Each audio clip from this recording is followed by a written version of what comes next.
kiểu gì không? Con cười với ai đấy? Lên chân. Cười với bố Giang. Thích lắm.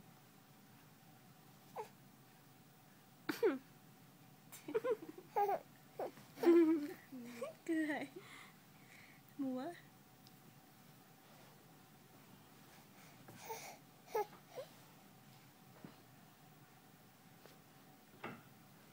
Anh hỏi máy tính kia hôm qua Thu mượn. Đang ở bên phòng Thu sao? Hôm trước chị không mang máy về, chị sang nhà mượn check mail. Lấy. Không lấy được à? Vướng à?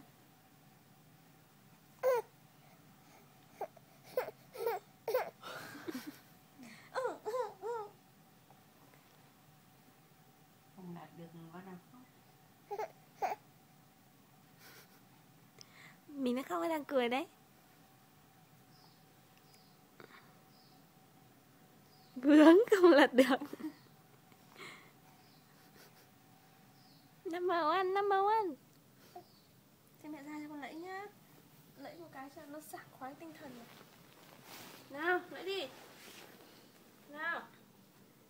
Lẫy đi đồng chí. Thằng đấy sức. Ui dồi, nặng quá, nặng mông quá. Ui dồi, ui dồi. Ui dồi. Nặng mông thế này sao mà lẫy được? Lẫy thôi.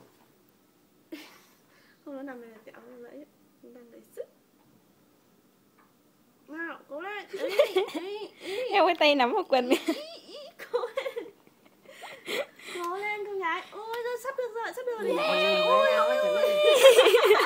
Nhìn này, mệt quá chưa ấy được lên này. Ấy. Đã lấy tài. Ê. Ấy. Nào. Chân ơi, thôi. Mỏi tay quá. Mỏi đầu quá. Cứ thế, lúc nào nó cũng chúi giống vậy, nó nghịch. À.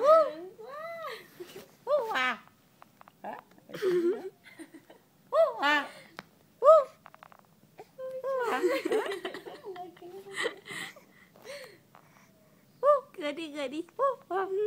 Đấy. Ôi,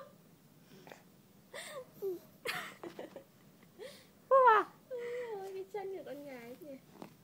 Nhiều quá. Chuẩn bị nữa mệt và cáu có được không? Cứ thích lắm ấy. Trông nó nghịch như vậy chứ nó thích ngộp lắm á. Nó không chưa chán. À. Hả? Không biết đùa. Hả?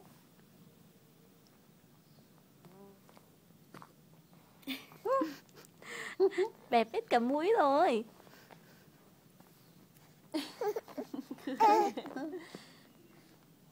Ơi lại cười với cô à? Ơi trời. Gì gì lên chán. Ý nằm nghỉ ấy. Thở hổn. Lúc nào chán là khóc này.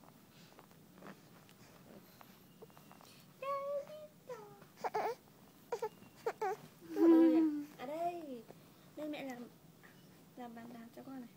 Đấy. Chân đi con. Chân này. Ngẩng lên cười là một tí lại gục mặt xuống. Ê. Đầu to quá, mỏi quá. Đấy, Trườn đấy, có điểm tựa là cháu Trườn đấy. Trườn. Sắp biết bò rồi. Nhỉ. Nào, ui giời nhìn.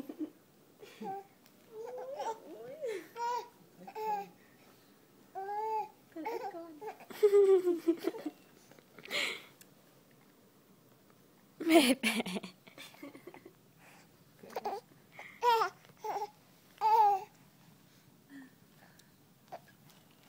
Chuyển hướng. Giờ đi sang này mới buồn cười đấy. Rẽ. Bò sang cô Thảo à? Đây. Đây. Đây thì nó đạp tay chân vào tay vào. Đấy. Kinh nhỉ, cũng biết chuyển hướng ấy chứ. Biết. Không phải đi đâm đầu vào kia. Đây. Chân ơi. Ngửa mặt lên cứ xem nào. Giỏi quá, Trườn được một tí sướng.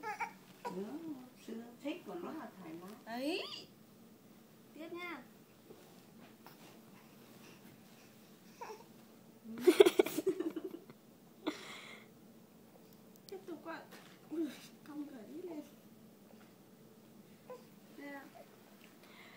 đi được bao nhiêu bò nãy giờ hết rồi còn đâu nữa.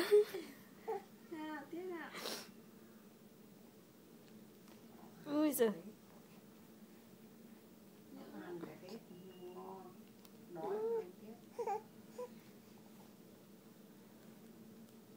Thôi mẹ bé dậy nhá. Thôi nhá. Thôi nhá. Hai chân vặn vào nhau mà không đi được đoạn nào. Đây, phải có điểm tựa mới lên được chứ. Thôi thôi thôi thôi. Thế thôi. Trời ơi. Cháu đã hoàn thành. Xuất sắc, xuất sắc. Cháu đã đi được một đoạn đường dài.